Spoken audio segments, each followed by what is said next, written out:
Okay, so we've got a 12-volt water pump. We're going to run the water. Okay. So we're pulling the water through the strainers. And even on the port strainer, the port valve is turned off, the red valve is turned off.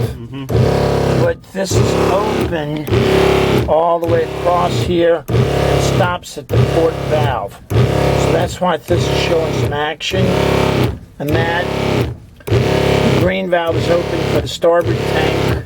The water pump, you can feel it, of course you can hear it. And then that very small surge tank would be good to get the bigger surge tank, about a 1 gallon size. And that would be a hardware store item instead of a boat store item. Oh, really? Okay. Yep. And it would be steel, and you'll get about 10 years life out of a steel tank. So Ace would have it? Ace, Home Depot, Lowe's, anybody like that.